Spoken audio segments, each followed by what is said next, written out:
کہا اسی لیے کہ مسلمانوں میں سے پہلا خلیفہ ایسا گزرا ہے جس نے غیر مسلموں کے ساتھ بھی عدالت سے کام کیا ہے، جس کی عدالت کو غیر مسلم مان جائیں اسے علی ابن ابی طالب کہا جاتا ہے۔ اور وہی علی جب ظاہری خلافت پہ آئے، اسی مسجد کوفہ مولا علی علیہ السلام آئے تو ایک بچہ زاروں قطار رو رہا تھا، بچہ زاروں قطار رو رہا تھا۔ مولا پوچھتے ہیں کیا ماجرا ہے، کیوں رو رہے ہو؟ کہا کہ میرا بابا اس دنیا سے چلا گیا ہے، میرا بابا تاجر تھا، میں قاضی کے پاس گیا ہوں انصاف مانگنے کے لیے، قاضی نے مجھ سے گواہ مانگے ہیں، میرے پاس گواہ نہیں ہے، قاضی نے میری مخالفت میں فیصلہ کر لیا ہے، مجھے خالی ہاتھ پلٹا دیا ہے۔ امام علیہ السلام نے اسی وقت کہا کہ میں ایسے فیصلہ کروں گا جیسے حضرت داؤد علیہ السلام نے کیا تھا۔ لوگ متوجہ ہوئے، کہا یا علی حضرت داؤد علیہ السلام نے کیسے فیصلہ کیا تھا؟ اب یہ آپ کی توجہ کے اوپر ہے، موبائل چھوڑیں گے تو دونوں واقعے سناؤں گا۔ مولا نے فیصلہ یہ کیا کہ جو تاجر اس کے ساتھ گئے تھے ان کو بلایا جائے۔ مولا نے بلایا، اپنی عدل امامت کے ساتھ فیصلہ کیا، فیصلہ بچے کے حق میں آ گیا، مولا نے اس کو حق دے دیا، بچہ خوشی خوشی وہاں سے چلا گیا۔ اور جو مولا کے چاہنے والے آپ جیسے مجلس میں بیٹھے ہوئے تھے کہنے لگے یا علی حضرت داؤد کا واقعہ تو سنوا دیں۔ اب آپ کیا حضرت داؤد کا واقعہ سننا چاہیں گے؟ اگر سننا چاہتے ہیں تو تھکن شکن ایک درود سنائیں۔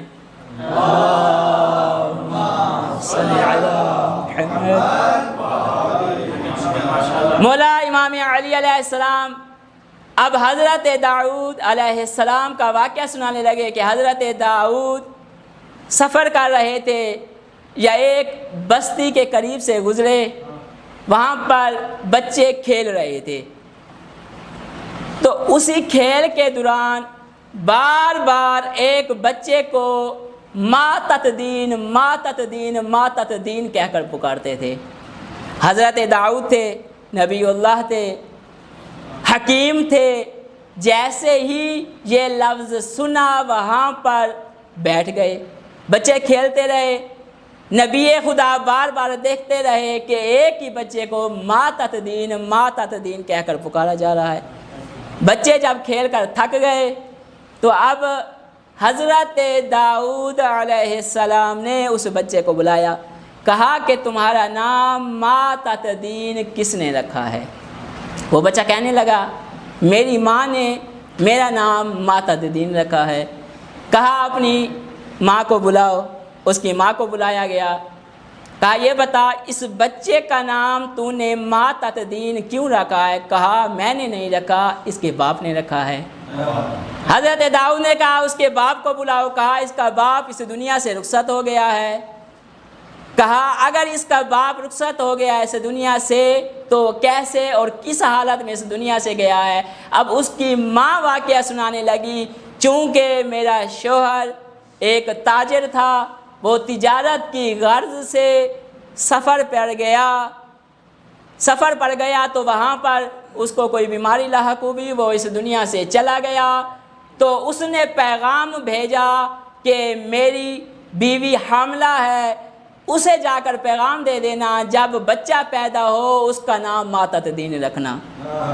حضرت داؤد تھے، حکیم تھے، نبی تھے۔ حضرت داؤد نے کہا کہ وہ تاجر جو اس کے باپ کے ساتھ گئے تھے ان کو بلایا جائے۔ جب حضرت داؤد علیہ السلام کے حکم پہ ان تمام تاجروں کو بلایا گیا، اب نبی تھا، نبی نے فیصلہ کرنا تھا۔ اب میں دیکھتا ہوں کہ کون کون نبی کے فیصلے کو توجہ اور غور سے سننا چاہتا ہے۔ جو توجہ سے سننا چاہتا ہے مل کے بآواز بلند صلوات۔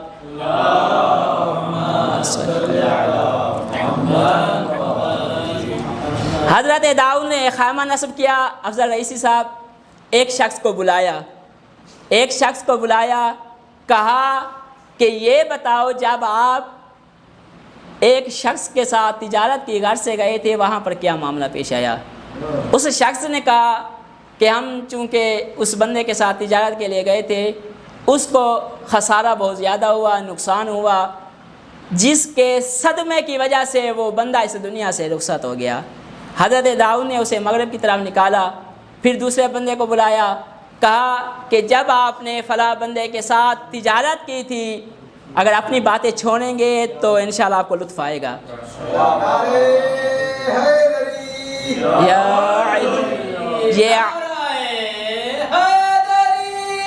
یا علی، خدا سلامت رکھے۔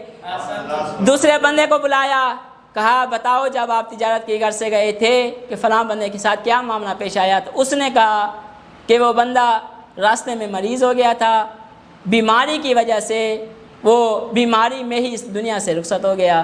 حضرت داؤد نے تیسرے بندے کو بلایا، تیسرے بندے کو بلا کر کہا یہ بتاؤ، حقیقت مجھے معلوم ہے، فیصلہ میں کر چکا ہوں، بتانا وہی ہے جو حق ہے، جب آپ نے تجارت کی غرض سے فلاں بندے کے ساتھ سفر کیا تھا، معاملہ کیا پیش آیا تھا؟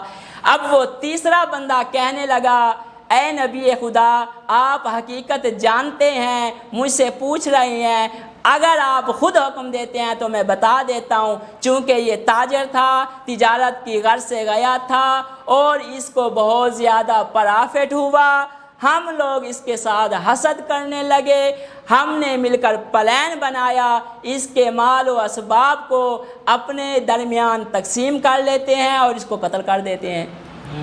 جب حضرت داؤد علیہ السلام نے یہ سنا، کہا اس نے مرنے سے پہلے کوئی بات کی تھی؟ کہا ہاں، مرنے سے پہلے یہی کہا تھا میرے گھر جا کر پیغام دے دینا کہ میرا بیٹا پیدا ہونے والا ہے، اس کا نام ماتت دین رکھنا، کیونکہ وہ بندہ ہوشیار تھا، جانتا تھا کہ کوئی غیر کا زمانہ نہیں ہے بلکہ ایک نبی خدا کا زمانہ ہے۔ نبی خدا زمین کے کسی خطے سے ناواقف نہیں ہوتے، کبھی کسی نبی کا گزر ہوگا، میرے بچے کا نام ماتت دین سنیں گے اور حق کا فیصلہ کر دیں گے۔ کیوں؟